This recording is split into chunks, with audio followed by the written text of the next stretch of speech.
Hello everyone. I want to welcome you to a very special interview. For the very first time on TIMTV, we will be meeting someone from Equatorial Guinea, an oil-rich country that is considered one of the richest countries in Africa. I'm your host, Pamela Anchang. Wow, Isabel, so good to have you and finally meet you. Thank you. Nice to meet you too, Pamela. It's my pleasure. I just want to let everyone know that you came all the way from Texas for this interview. Yes. This is very important. And what's so special for me about having this interview with you is because I really haven't met many immigrants from Equatorial Guinea. Are there many here in the United States? Yes, there are many here in the United States. A lot of them are students. Okay. So I know many of them in Houston. That's interesting because I guess maybe the reason we don't see them is because your country is supposed to be one of the richest countries in Africa. You know that, right? Yes, I know that. Oh my gosh. So then what brought you here with all the oil and all the wealth in Equatorial Guinea? Why did you come to the United States? I come to the USA because I had to improve my English. So I was sent by my company where I work for.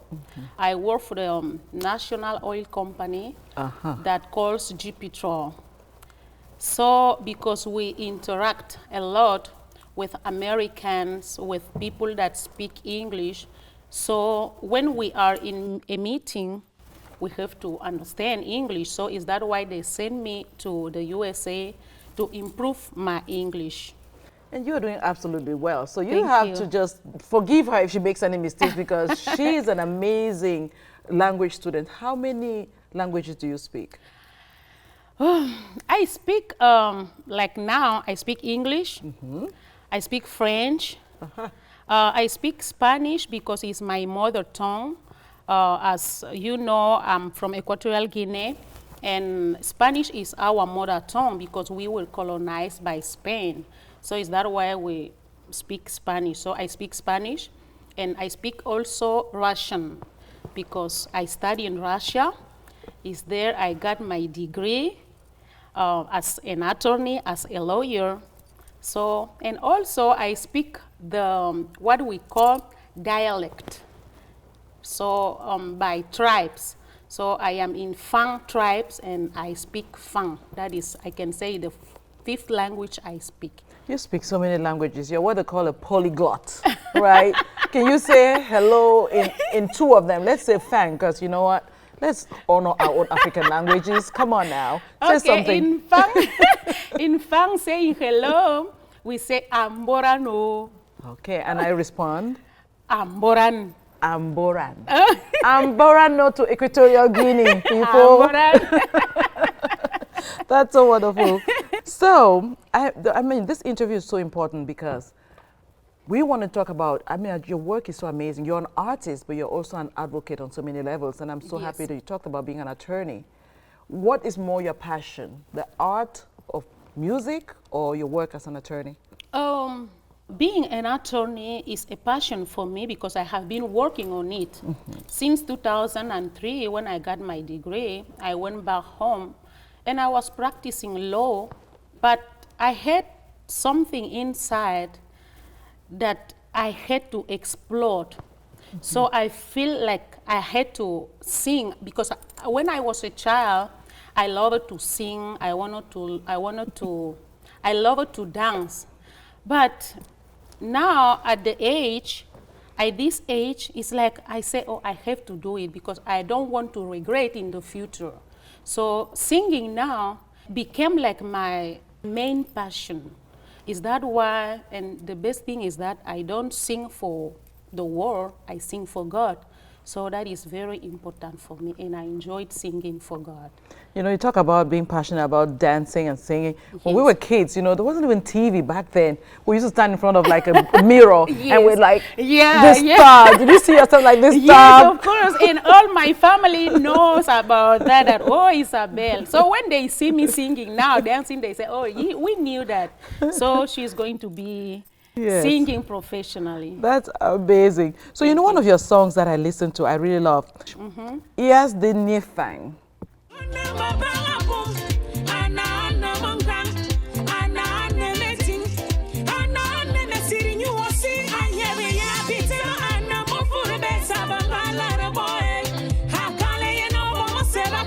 very cheerful. It makes me want to dance.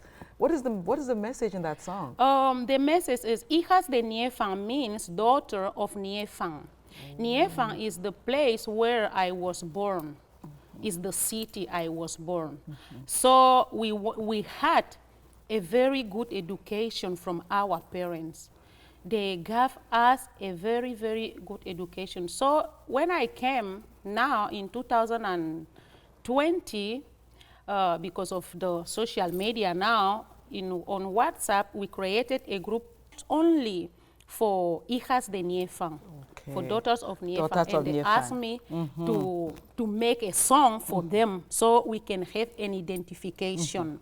So is that why I made that song, and everybody loves that song. Even though you are not from that area, a lot of people, everybody dances the song. So I am happy for that. Yeah, it's a beautiful song. Thank you. And then you have this other song. The reason I touched on this song is because I see images of Black Lives Matter. Yes. Inspiración llega y no la voy a detener. No voy a saturar la red, voy a aumentar la sed. De ella emana la inspiración en contra de la conspiración que para Dios es abominación. Ahora más que nunca, el mundo ha de estar en unión, aunque en la mínima porción, postrados en oración. No importa el color. So are you into the movement for Black people here? And is this something that you've always felt back home? Because, you know, the video has Black Lives Matter a lot in it. It's featuring rapper Chris Dublin. Yes. Why? Yes. Not physically, I am in the movement, but spiritually. Because everything that happened to Black people, I think, affect all of us. So, and what happened to that song is when we were where we had the coronavirus, when it started, that touched me because I feel that I was so far from my country, from my people, and I can imagine how people are suffering being far from their family. So that was the inspiration God gave me to sing that you have to take advantage of now because you don't know what will happen tomorrow. And when the Blacks' lives comes, when the problem came, with George Floyd and all those so things. Yeah. that touched my spirit, and I said, I have to make that song. I have to make it. That's why I said you're an advocate, and I'm curious to know. A lot of Americans don't know that all of Africa is not poverty. Yeah. Like we just said, your country is an oil-rich country. Yes. And then you come here and you see how Black people are treated. How does it make you feel? It makes me feel very bad because we are human beings. Anywhere we are or anywhere we go, it doesn't matter. We have one identity that is from God. Is that why God said that we are one? So we don't have to be treated in a different way. We have to be treated the way other people want them to be treated. So that is what I think. So if someone were to visit Equatorial Guinea, what do you expect me to see? You have nice beaches. What is there? Yeah, to be honest, we have nice beaches. We have nice beaches, and we have island. Like Malabo, the capital is an island. Okay. We have another beautiful island that calls Anobon. So whenever you arrive to Malabo, you can say, okay, I want to visit Anobon, and it's a very, very nice place. So we have a lot of places where people can come and enjoy. And good food, I'm sure. And good food, yes. We have our traditional food, or like bambucha, like cacahuete, like calabasa. Oh, you will enjoy it. You will really, really enjoy it. You know, and maybe when you are leaving, I should come with you. So that's amazing. Yes. So your song, Mitten, it's about your country? Yes. What is that song about? Because it looks like there's something going on there.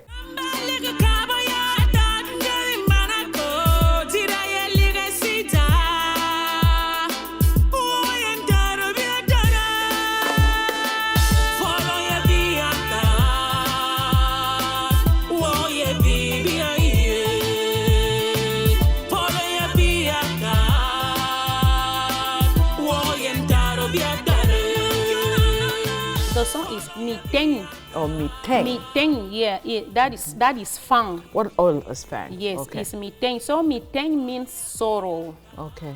So what happened is 7 March, a big bomb exploded in the military armory in the other city of EG. So a lot of people died. Oh no. As I told you that we are a very small country, and at least I can say 50% of people, we know each other. So when I saw the tragedy, I couldn't. You couldn't hold it? Yes, I couldn't hold it. It was so painful seeing children dying, Oh no. people dying. So that made me to do that song. That wow, because we are not a lot in my country. A lot of children are dying. A lot of ancient people are dying. So if everybody dies, who is going to take care of the country? Oh, so meeting means what? Meetings Sorrow. means sorrow. Okay, sorrow. Yes, so Sorry that for is the message that God, please help us. Okay, well, we're praying for Equatorial Guinea. So let me get back to your music a little bit. How do you describe your style of music? Oh, normally it's gospel. Even though the rhythm is like salsa or rap, but everything is to praise God. Oh, okay. Yes, is to praise God. Okay, so but music is the vehicle that you use to... Yes. Yes. Yes. So I wanted to talk to you also about women's issues in Africa, because I know you have a book coming up that you wrote. Tell me about your book and something about overcoming the sorrow. Is that the title of the book? Yes. Tell me about that book and why you wrote it. Oh, the title of the book is Overcoming the Sorrow, because in the past, let's say like 10 years ago, I was suffering of barrenness. I had a very beautiful relationship. As you know, in Africa, it's very difficult to stay in a marriage when you can't have babies. So that was a very, very big issue for me. We were together and people start asking, hey, why your girlfriend is not getting Pregnant. and you know. And when we saw the situation is getting hard, we separated. And then seeing others having babies, your friends, when they invite you to the party or somewhere, you see them bringing children, is very, very hard.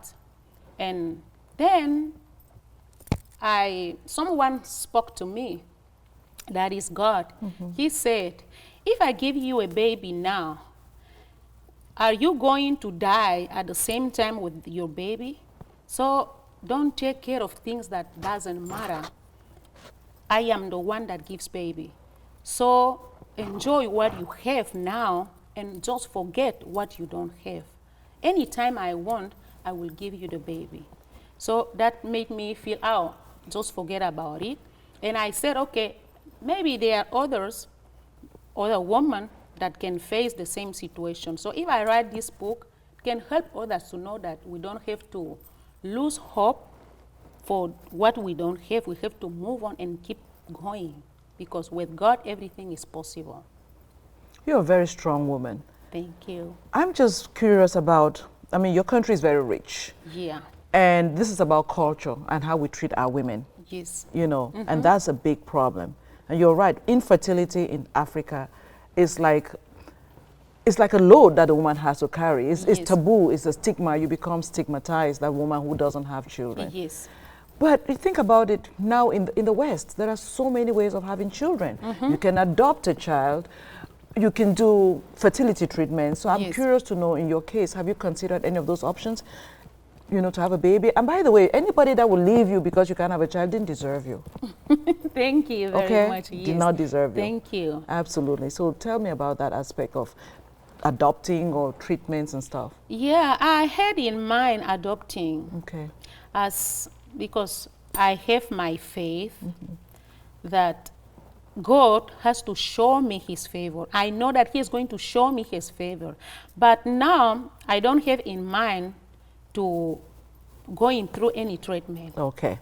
That's your choice. And let it be your choice, not because someone is putting you pressure. And let me tell you something. I know people that did not have babies for a long time. I even know someone that adopted a baby and then had a baby. Yes, that's true.